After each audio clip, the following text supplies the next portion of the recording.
सुनिए ये कथा। माधवदास जी जब पहली बार श्री जगन्नाथपुरी आए थे तो जगन्नाथ प्रभु को देखना तो बहुत दूर की बात है। मंदिर को देखते ही उनको लगने लगा, मैंने अपने जीवन के 21 साल संसार के भोग विलास में बिता दिया और अब इस जीवन का कोई भरोसा नहीं। अगर कल ही मेरी मृत्यु हो गई तो। और इस बात से दुखी होकर चले गए समुद्र तट पर और बैठ गए मृत्यु पर्यंत तक।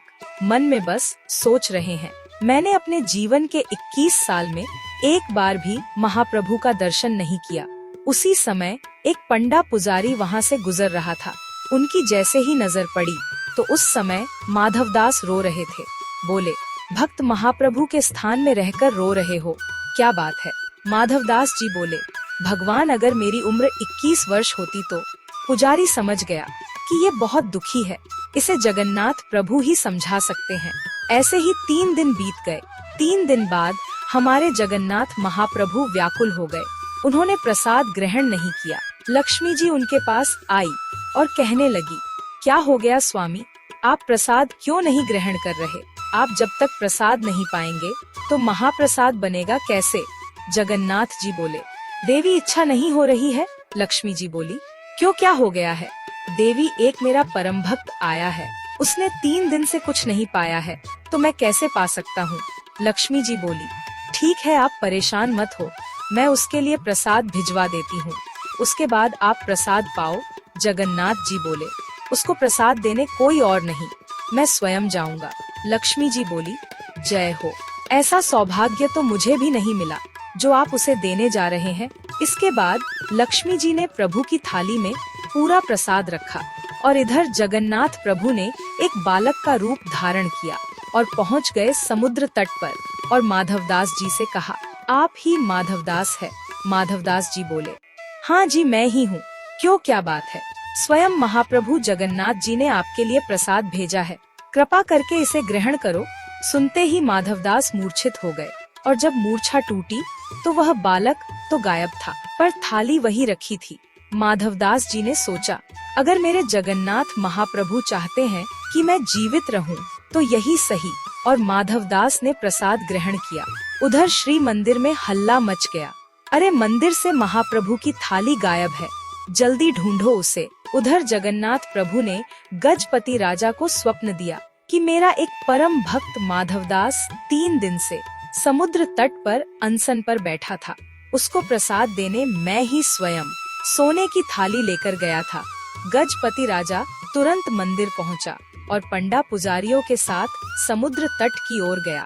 वहां पहुंचकर देखा तो माधवदास जी मंद मंद मुस्कुरा रहे हैं और वो सोने की थाली उनके बगल में ही रखी हुई है। गजपति राजा बोले, चलिए महाप्रभु का दर्शन करने चलिए। इतना सुन माधवदास का रोम रोम प्रसन्न हो गया। जैसे ही माधवदास श्री मंदिर में प्रवेश किया, ब्रह्मवेदी में जगन्नाथ जी झूम उठे, मेरा माधव आ गया, मेरा माधव आ गया। इस घटना के कुछ वर्ष बाद हमारे महाप्रभु का एक दिन मन हुआ कि बहुत दिन हो गया चोरी नहीं की, अब चोरी करने जाना है मुझे। लेकिन अकेले चोरी करने में आनंद नहीं आएगा, लेकिन अगर दाऊ दादा को बोलूँगा वो जाएंगे और नहीं ऊपर से डांट और देंगे, क्या करूं?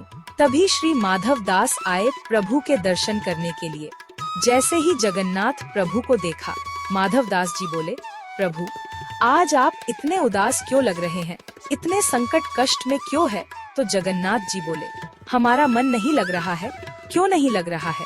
बोले, पूरी उड़ीसा में विराजमान तो हो गए, खूब बढ़िया यहाँ पर पाते हैं दाल भात महाप्रसाद, लेकिन बचपन में जो लीला करते थे वो सब यहाँ नहीं कर पा रहे। बोले, क्या नहीं हो रहा? चोरी नहीं कर पा रहे, चोरी करने का मन हो रहा है। माधवदास जी बोले, धीरे बोलिए। जगन्नाथ प्रभु बोलते हैं, लोग आपको तो क्या हुआ, पूरे विश्व की रक्षा करने वाले को जगन्नाथ कहते हैं और आप यहाँ चोरी करने की बात कर रहे हो। जगन्नाथ प्रभु बोले, भले ही हमारा नाम जगन्नाथ हो गया हो, लेकिन स्वभाव कैसे छूटे? स्वभाव तो वही है हमारा। बहुत मन हो रहा है चोरी करने का, तो फिर किसने रोका है आपको? जाओ कराओ चोरी। एक और बात है ना, हमें अकेले आनंद नहीं आता है, 1-2 लोग हो साथ में तो सुख मिलता है। प्रभु बगल में सुभद्रा जी, और बलभद्र जी है, इनको ले जाओ, रहने दो। फिर तो हम ऐसे ही ठीक है। क्यों ऐसा क्यों? इनको लेकर जाऊंगा। एक तो मैं खुद अपने आप को नहीं संभाल पाता, इनको क्या संभालूंगा। फिर बलराम जी हमारे वैसे ही क्रोधी है, अगर पकड़े गए तो उसका सर धड़ से अलग कर देंगे, उसकी हत्या और हो जाएगी। माधवदास जी बोले, तो फिर चोर कहाँ से लाऊं आपके लिए? किसके साथ जाओगे चोरी करने? तो जगन्नाथ जी मंद मंद मुस्काई के बोले, तुम बढ़िया हो, तुम चलो, तुम साथ दो तो हम कर लेंगे। माधवदास जी बोले, वयोवृद्ध शरीर है मेरा, वयोवृद्ध बूढ़े आदमी के संग क्या चोरी करोगे आप? ठाकुर जी बोले, वो सब हम करवा लेंगे, तुम बस हाँ करो।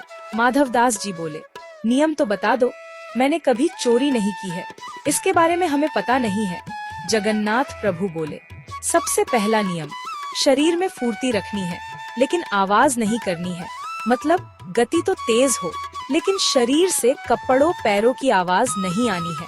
और दूसरा नियम, पलके नहीं झपकानी है, नेत्र खोलकर रखना है, कान खोलकर रखना है, ध्यान रखना कहीं से कोई आ ना जाए। बोले, अच्छा, और कोई नियम?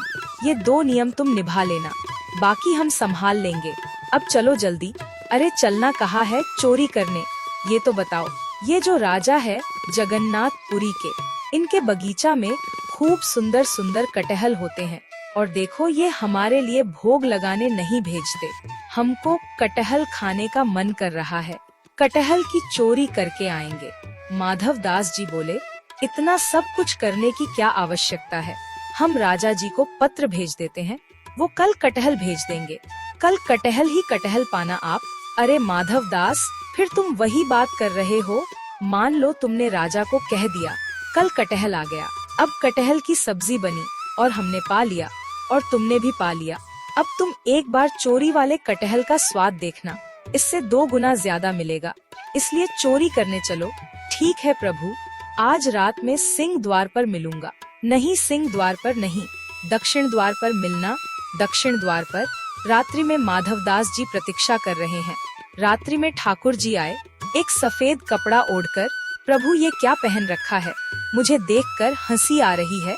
तुम शांत रहो, चोरी करने ऐसे ही जाया जाता है, अब जल्दी मुझे कंधे पर बैठाओ। ठीक है प्रभु। माधवदास जी ने कंधे पर बैठा लिया और श्री जगन्नाथ जी जा रहे हैं चोरी करने। राजा के बगीचा में पहुँचे, देखो वो रहा कटहल का पेड़, वहाँ चलो। उस पेड़ के पास पहुँच गए और फिर जगन्नाथ प्रभु उछलकर नीचे आ गए और फिर बोले, अब ऊपर चढ़ना पड़ेगा, ऊपर से कटहल तोड़ना पड़ेगा। तो माधवदास जी बोले, कौन से पेड़ पर चढ़ना है? अरे धीरे बोलो, कोई सुन लेगा। हम तुमसे पहले ही बोले, धीरे बोलना, क्या चिल्ला रहे हो? जैसे ही माधवदास जी ने बोला कि कौन से पेड़ पर चढ़ना है, उसी समय बगीचे का मालिक उठ गया, बोला कि मैं बताता हूँ कौन से पेड़ पर चढ़ना है। डंडा लेकर खोजने लगा, कहाँ हो तुम? अब जगन्नाथ जी और माधवदास जी छिप रहे हैं। बोले, इतना तेज क्यों बोलते हो? पहले ही कहा था आवाज नहीं करनी, देखो आ रहा है, ढूंढ रहा है हमको। कुछ देर बाद बगीचा का मालिक घूम के चला गया। माधवदास जी बोले, अब क्या करना है? जगन्नाथ प्रभु बोले, इस पेड़ के ऊपर हम दोनों में से कोई एक चढ़ेगा और फिर कटहल को तोड़कर फेंकेगा और नीचे वाला उस कटहल को लपकेगा। नीचे नहीं गिरना चाहिए, नहीं धम्म की आवाज आएगी, फिर से आ जाएगा माली। तो माधवदास जी बोले, आप तो लाला हो, इतना भारी आपका शरीर है, आप ही ना कहीं धम्म से नीचे आ जाओ, मैं चढ़ता हूँ ऊपर। ठाकुर जी बोले, हाँ तुम चढ़ो, हम पीताम्बरी लिए खड़े हैं, हम कटहल को लपक लेंगे। अब माधवदास जी ऊपर कटहल में चढ़ गए और कटहल को तोड़कर ऊपर से पूछे, कौन सा दूं, ये वाला या वो वाला? ठाकुर जी बोले, फिर तुम चिल्लाने लगे, धीरे बोलो। इतने में ही बगीचा का मालिक बोला, मैं बताता हूँ कौन सा। ठाकुर जी तो हैरान और वहाँ से भाग गए। अब ऊपर से माधवदास जी कटहल फेंक रहे हैं, नीचे से धम्म की आवाज आई। अरे ये धम्म की आवाज आ रही है, आप लपक नहीं रहे क्या? नीचे से माली बोला, मैं लपकूंगा, चल जल्दी आजा नीचे। माधवदास जी नीचे उतर कर आए, बेचारे ठाकुर जी तो भाग गए वहाँ से। माधवदास जी फिर से इधर उधर देखने लगे। माली बोला, सच बताओ किसे देख रहे हो? एक और आए थे साथ में, यहाँ तो कोई नहीं दिखा। अरे वो अंतर्ध्यान हो गए होंगे, सुबह होने दो, मैं तुम्हें अंतर्ध्यान कर दूंगा। अब यहाँ सुबह का समय हुआ।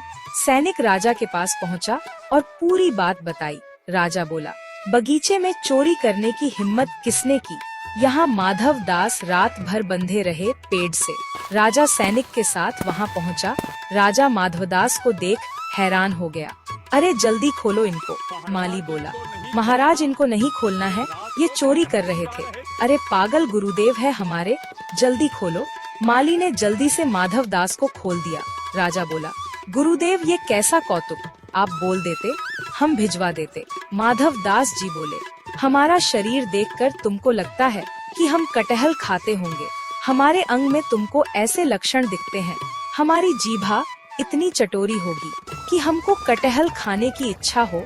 तो गुरुदेव रात में आप यहाँ हमारे जगन्नाथपुरी में सबसे चटोरे कौन है? कौन है?